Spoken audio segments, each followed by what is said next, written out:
บายดีทุกท่านนำวิดีโอการท่องเที่ยวอยู่สวนปทุไสนครหลวงเวียงจันทร์ไม่ทานนะครับส่งวิดีโอตอนนี้แมนตอนที่5ถ่ายในวันที่12กรกฎาคม2026เวลาประมาณ 15 โมงป่ายบรรยากาศการท่องเที่ยวมวลซืนคึกคืนพี่น้องเอ้ยอ้าวเบิ่งนักท่องเที่ยวคนงามบาดนี่นักท่องเที่ยวมาจากทางอาเซียตะวันออกก็ได้อันนี้ซิแม่นนักท่องเที่ยวญี่ปุ่นบ่หรือว่าจีนนั่นก็ได้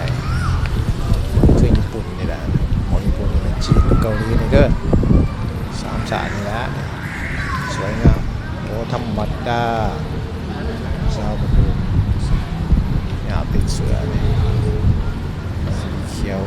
จางๆลายน้อยๆเนาะใส่หมวกใบใหญ่ทั้งหากับชาวสุดสีตะมูสุดที่จะมองงามคือกัน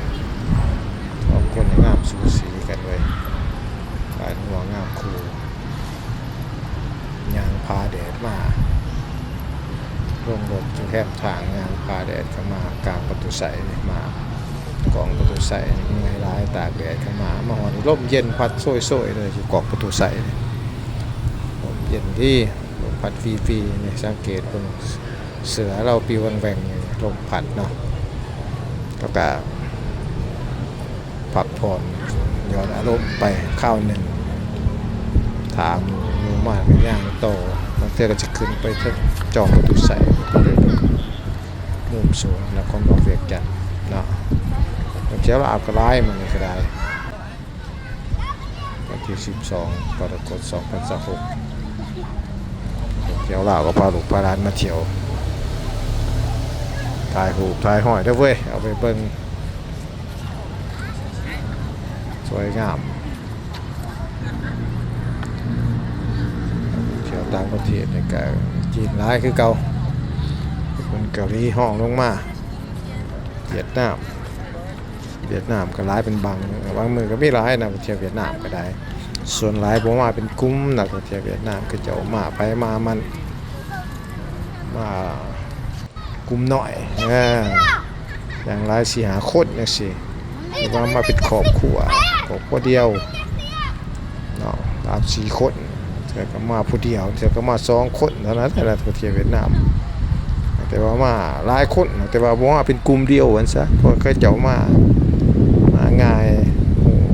คนก็มาหลายเทื่ออะไรว่าซะเที่ยวมาประจำว่าเที่ยวมาหน้านะ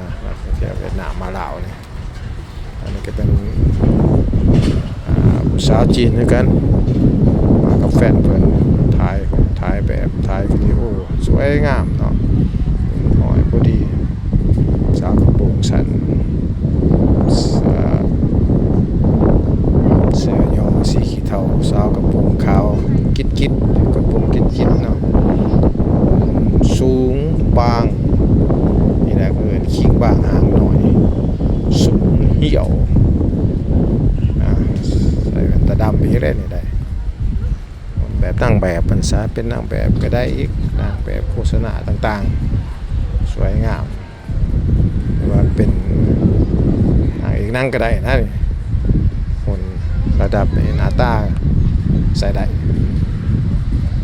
นางเอกได้และหน้าตาก็ได้ว่าเป็นนางเอกวิดีโอเพลงต่างๆก็ถือว่าได้เนาะวางท่าถ่ายรูปท่าทั้งขางทั้งเอวทั้งหน้าทั้งหลังขางสายขางขวา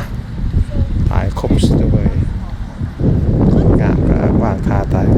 แบบงามถ่ายเอาไว้เบิ่งตัวเองเนี่ยตอนอายุแก่ไปก็ได้เบิ่งตอนยังหนุ่มตัวเองยังหนุ่มเด้เนาะต่อไปก็ให้ลูกหลานพี่ร้านก็ได้เบิ่งตนเองตอนข้าวยังหนุ่มสวยงามขนาดใด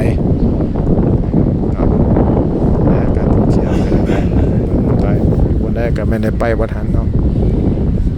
ประตูใส่ก็ได้เป็นมาถึงประตูใส่ถาดหลวงกับเคยได้ไปถึงถาดหลวงสาเนาะถ่ายฟุกเป็นรับฐานปิญญาในการท่องเที่ยววันซะครั้งหนึ่งเคยมาหอที่นี้วันซะบางโหแต่ว่าบางเทื่อบริทายนั่นก็ถือว่าผ่านโอกาสเนาะ บ่มีหูไปเบิ่งแต่ว่าบ่มีหูเป็นหลักฐานพยานเนาะอันนี้ก็แม่นสาวหนุ่มลาวอันนี้ถ่ายรูปเป็นนักท่องเที่ยวขี่รถขี่มาแล้วก็เราถ่ายรูปนำกันเป็นที่ได้แนบก่อนซะบ่ว่านักเที่ยวประเทศใด